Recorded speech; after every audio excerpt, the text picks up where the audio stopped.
गुरु शुक्राचार्य प्रकट हो दैत्य गुरु प्रकट हो।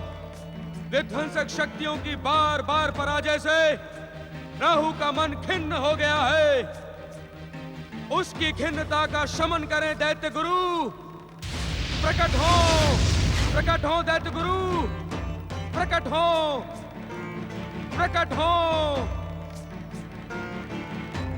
प्रणाम दैत्य गुरु शुक्राचार्य। आपकी उद्विग्नता देखकर मुझे इस बात का आभास हो गया है कि जिस बात से हम उद्विग्न हैं, वही बात आपको पीड़ित कर रही है। तुमने उचित समय पर हमारा आवाहन किया है राहु। वास्तव में विध्वंसक शक्तियों की बार बार पराजय से हमारा मन भी उद्विग्न है। इस पराजय के उत्तरदायी हम और आप नहीं है दैत्य गुरु।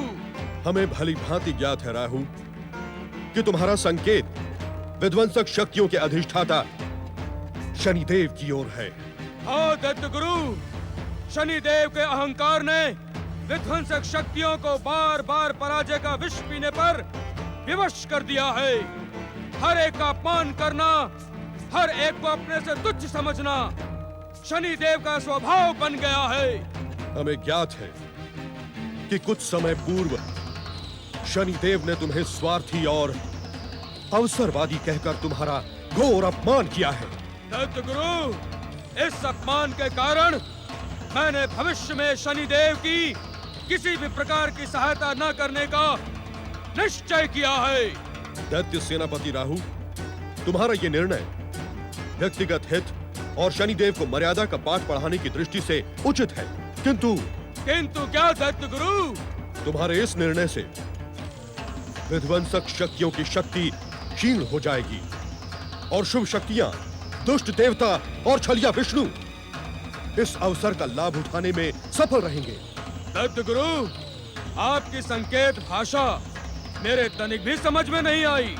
तुम इस सत्य से अपरिचित नहीं हो राहु कि दुष्ट देवता सदैव विध्वंसक शक्तियों के संगठन को छिन्न भिन्न करने को उत्सुक रहते हैं।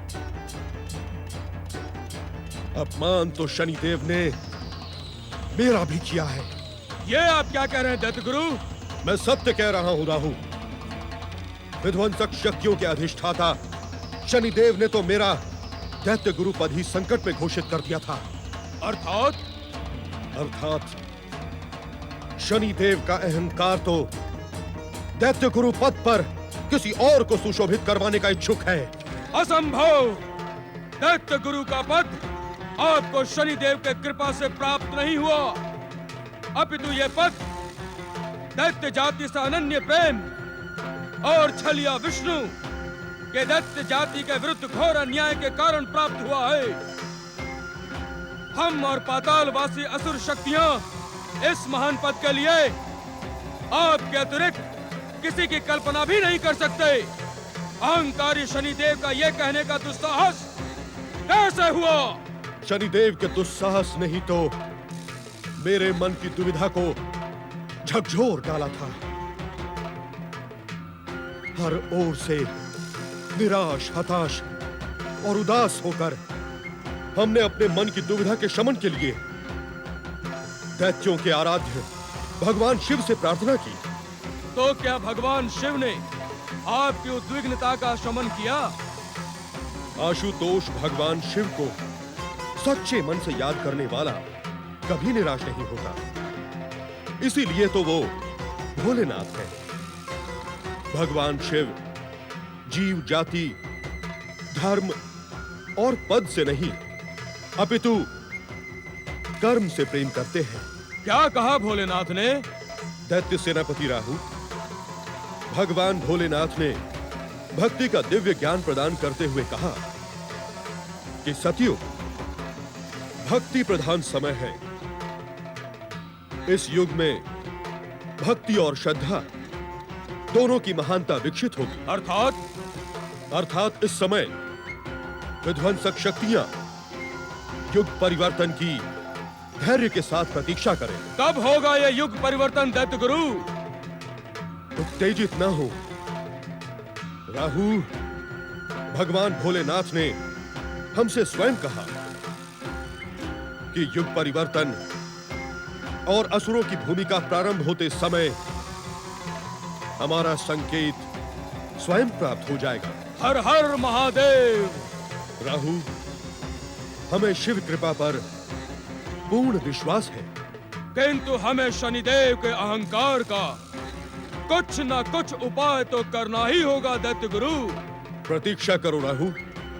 प्रियव्रत, अपने पिता सूर्य देव और अन्य ग्रहों से पराजित होकर शनिदेव का अहंकार अवश्य खंडित होगा। नहीं दैत्य गुरु नहीं, मैं आपकी इस बात से सहमत नहीं हूं। तुम क्या कहने के इच्छुक हो? पराजित होकर अहंकार खंडित हो जाने वाला तत्व नहीं है। अर्थात का उदाहरण आपके सामने खड़ा है। छलिया विष्णु के चक्र सुदर्शन से अपना मस्तक कटवाने के पश्चात भी क्या दैत्य सेनापति राहु का अहंकार खंडित हुआ? क्या वैकुंठ के महासम्मेलन में उसी छलिया विष्णु द्वारा अपना घोर अपमान करवाने के पश्चात आज तक आपका अहंकार खंडित हुआ? राहु! सत्य को सुनकर उत्तेजित ना हो दैत्य गुरु। इस बार बार की पराजय से शनि देव का अहंकार खंडित होने के स्थान पर और अधिक विध्वंसक हो जाएगा।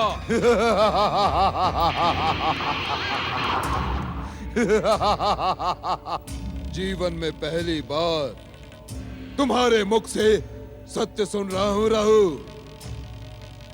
शनिदेव का प्रतिशोध और प्रतिरोध कभी थमने का नाम नहीं लेता। सागर की लहरों के भांति मिटकर भी उफनता ही रहता है। बृहस्पति, सूर्य आदि हमारे विरोधी ग्रहों के संगठन ने शनिदेव की विध्वंसक शक्तियों को चुनौती देने का दुस्साहस किया है। इसका परिणाम उनके हित में शुभ ना होगा ना। लंबे समय के पश्चात आपके दर्शन हुए हैं शनिदेव। शुक्राचार्य, शनिदेव इस समय आपको अपने दर्शनों से कृतार्थ करने नहीं आए हैं, अपितु आपको ये बताने आए हैं कि आप हमारी पराजय से प्रसन्न होकर उत्सव ना बनाएं, ना। आप अन्यथा सोच रहे हैं शनिदेव। आपकी पराजय से हम दुखी हैं। सत्य तो यह है कि यह पराजय आपकी नहीं, अपितु विध्वंसक शक्तियों के संगठन की है और इसके उत्तरदायी हम सब हैं। आपने शनिदेव के मन को प्रसन्न कर दिया शुक्राचार्य।